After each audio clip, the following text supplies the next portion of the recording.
पास एक chemical reaction है, उसके बेस पे ये क्वेश्चन है। डाई नाइट्रोजन, N2 को डाई नाइट्रोजन बोलते हैं, and di hydrogen they react with each other to produce ammonia. This is a equation of Haber's process, वो बाद की बात है। तो ये आपके पास एक केमिकल इक्वेशन दिया हुआ है, plus H2 it gives me 2NH3। क्या ये इक्वेशन बैलेंस्ड है? ये इक्वेशन बैलेंस नहीं है, क्योंकि यहाँ दो हैं, यहाँ दो हैं, यहाँ 6 हैं हाइड्रोजन के, लेकिन यहाँ इसको 6 बना लेते हैं, तो अब ये इक्वेशन बैलेंस हो गई। सही होगी बात। अब वो यहाँ पूछ रहा है मुझसे, calculate the mass of ammonia produced if ये 2000 ग्राम बन जाता है। डाई नाइट्रोजन ये 2000 ग्राम दिए हुए हैं इसके। चलिए इसको यहाँ लिख ही लीजिए कि इतने मेरे पास ये हैं, और 1000 ग्राम आपके पास इसके डाईहाइड्रोजन के हैं। एमोनिया कितनी बनेगी? उसके बाद उसने ये पूछा है, will any of the two reactants remain unreacted, if yes which one and what would be its mass. अब ये जो क्वेश्चन होते हैं ना, इन क्वेश्चंस में क्या है, उसने थोड़ा टेढ़ा कर दिया स्टोरी। जो चीज़ तो मुझे पहले कैलकुलेट करनी है वो उसने क्वेश्चन का सेकंड पार्ट या थर्ड पार्ट बना दिया, जो बाद में करनी है वो फर्स्ट पार्ट बना हुआ है। तो इसके लिए यहाँ थोड़ा सा ख्याल रखेंगे। उसने हमें यहाँ ये जो गुंडी डाल दी है ना, ये कि which one will any of the two reactants remain unreacted, इनमें से कौन सा बच, इसका मतलब है कि ये पूरे पूरे तो है नहीं, तो ये सबसे पहले तो यही ढूंढना पड़ेगा कि इनमें से बचेगा कौन सा। तो उस हिसाब से ही हमारा जो फर्स्ट पार्ट का कैलकुलेशन होने वाला है। तो चलिए इसको देखते हैं। सबसे पहले ये मुझे उसने दिए हुए हैं ग्राम्स में, लेकिन ये जो इक्वेशन होती है, ये इक्वेशन होती है मोल्स के टर्म्स में। इसका मतलब है कि मुझे सीधे सीधे ये जो ग्राम्स हैं ये मुझे मोल में कन्वर्ट कर लेने चाहिए सबसे पहले। ठीक होगी बात। ऐसे क्वेश्चंस में आपको दो चीज़ें याद रखना है। पहला तो ये है कि जो इक्वेशन है उसको बैलेंस कर लें। अगर वो आपने बैलेंस नहीं करी तो रिज़ल्ट आपका कभी सही नहीं आएगा। इसको मैंने बैलेंस शुरू में कर ही लिया है। मुझे तो याद है वैसे इक्वेशन कि ये गलत है, लेकिन आपको तो हमेशा एक बार चेक भी कर लेना चाहिए कि वो इक्वेशन बैलेंस्ड है या नहीं है, क्योंकि कई बार वो इक्वेशन ए बी के टर्म्स में भी तो दे सकता है ना, a + b3 2a, इस तरह करके कोई इक्वेशन, इमेजिनरी इक्वेशन बना दे। तो ये एक तो उसे बैलेंस करने का ज़रूर ख्याल रखें। दूसरी बात कि जितने भी ग्राम्स दिए हों उनको आपको मोल्स में ही लाना पड़ेगा सबसे पहले। जब भी लिमिटिंग रिएक्टेंट का क्वेश्चन आए ये आपको करना ही पड़ेगा। तो चलिए इस क्वेश्चन को थोड़ा सिस्टमेटिकली एक बार कर लेते हैं। सबसे पहले हम इसमें निकालते हैं लिमिटिंग रिएजेंट। तो उसके लिए हमारे पास मोल्स ऑफ नाइट्रोजन कितने हैं वो हम कैलकुलेट कर लेते हैं, मोल्स ऑफ डाई नाइट्रोजन। ठीक होगी बात। आपके पास डाई नाइट्रोजन दिया कितना है, 2000 ग्राम। 2000 grams divided by die nitrogen का मोलर मास n का 14 होता है, 14 और 2 हो गए 28। इसको आप ऐसे लिखेंगे, और इसकी अगर आप एडजस्टमेंट थोड़ी बहुत कर देंगे तो ये 500 डिवाइडेड बाय 7, ये इतने मोल आपके पास इसके आ जाते हैं। अब मैंने इसको डिवाइड वगैरह नहीं करा क्योंकि हर बार ज़रूरत होती नहीं है, तो ये पोस्टपोन भी कर सकते हैं लास्ट स्टेप तक जहाँ मुझे इसका अल्टीमेट कैलकुलेशन का ज़रूरत पड़ेगा।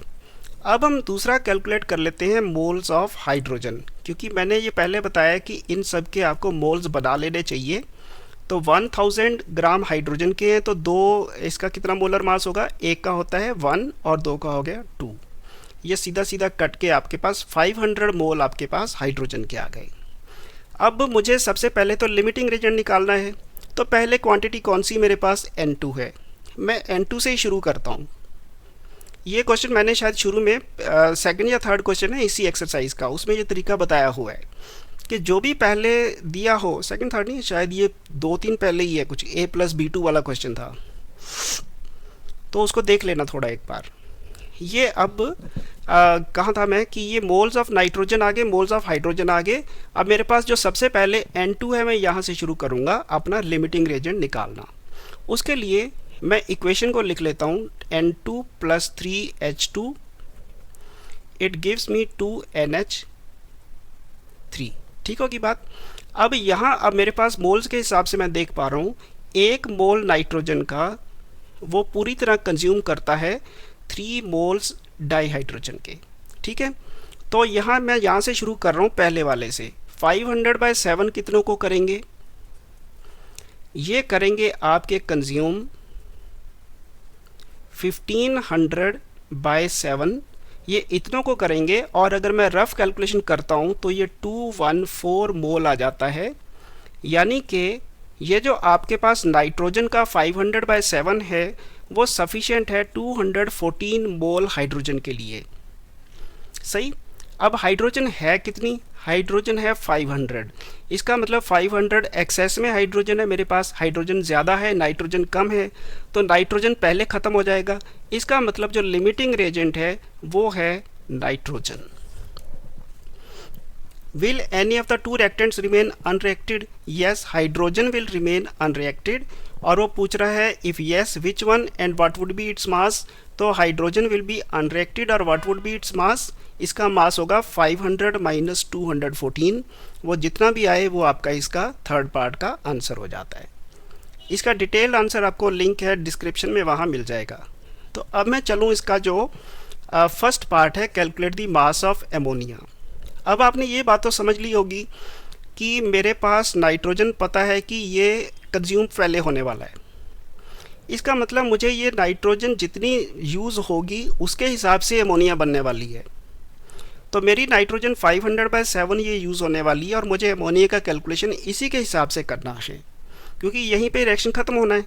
तो 500/7 जब ख़त्म होगी उस वक्त तक कितनी एमोनिया बन चुकी है ये मुझे बताना है। ठीक बात। तो अब हम इसकी कैलकुलेशन की तरफ बढ़ते हैं। Let us now calculate the mass of ammonia produced. Equation को एक बार फिर लिख लें, N2 + 3H2 it is giving me 2NH3। अब यहाँ पे नाइट्रोजन के बेस पे कैलकुलेशन करना है मुझे। नाइट्रोजन के मेरे पास यहाँ कितने यहाँ ग्राम्स दिए हुए हैं? 2000 ग्राम्स। अब आप या तो कैलकुलेशन मोल से कर लो, 1 मोल से 2 मोल बने और फिर वो 500/7 से 1000/7 मोल बने, वैसा भी कर सकते हो, या सीधा मासे से करना है तो मासे से भी कर सकते हो। मैंने शायद ब्लॉग में दिया होगा उसके हिसाब से, मासेस के हिसाब से। यहाँ मैं मोल्स के हिसाब से आपको करके बता देता हूँ, तो दोनों तरह से सॉल्व हो जाएगा। सो नाइट्रोजन का 1 मोल जो है वो आपको कितने मोल एमोनिया देता है? 2। आपके पास हैं कितने मोल? 500/7 इतने मोल्स हैं। इसका मतलब एमोनिया के आपके मोल्स बनेंगे विच इज़ इक्वल टू 1000/7। इतने मोल एमोनिया आपके पास बनने वाला है। अब 1 मोल एमोनिया का जो मास होता है वो मोलर मास कितना होता है? NH3 का, N का 14, हाइड्रोजन का 1 का 3, 17, यानी कि आपका जो 17 मोलर मास है एमोनिया का, यानी कि 17 ग्राम में आपका 1 मोल होता है 17 ग्राम का। 1 मोल इज़ ऑफ 17 ग्राम्स, तो इतने मोल होंगे इंटू 17। तो ये आप जब कैलकुलेशन करोगे तो ये आंसर आपका आ जाता है 2.43 किलोग्राम्स। इसको मास के हिसाब से कैलकुलेट मैंने अपने ब्लॉग पे किया हुआ है, अगर आप चाहो तो मैं यहाँ उसके हिसाब से भी आपको करके बता देता हूँ। रुको। N2 + 3H2 it is giving me 2NH3। सही बात। मेरे पास ये पता है कि ये 28 ग्राम जो नाइट्रोजन है, ये 14 × 2 28 ग्राम्स, ये मेरे को देती है, ये 17 है ना, 17 × 2 34 ग्राम्स एमोनिया। तो 1 ग्राम नाइट्रोजन कितना देगी? 34 / 28, और मेरे पास ग्राम्स कितने दिए हुए हैं? 2000। तो इसको 2000 से करूं और इसको इक्वल टू करके कैलकुलेट करता हूं तो 2.43 kg ये आंसर आ जाता है। तो ये चाहे जिस तरीके से मर्जी कर लो, इसमें कोई वो नहीं है कि आपको इसी से ही करना है। You can calculate it either way, और कैलकुलेशन का बहुत ज़्यादा फ़र्क भी नहीं पड़ता। सो ये है। तो लिमिटिंग रेजेंट वाले में मेरी समरी वही रहेगी, बैलेंस करें इक्वेशन को, पहले बैलेंस करके किसी को भी पहले उठा लें और सब कुछ मोल्स में ले आएँ और उसके मोल्स देख लें कि भी बैलेंस्ड इक्वेशन के हिसाब से दूसरे के कितने मोल लगेंगे। अब उसके मोल कम ज़्यादा से आपको पता चल जाएगा कि कौन से वाला लिमिटिंग है। ये इस तरह से करिएगा। Thank you.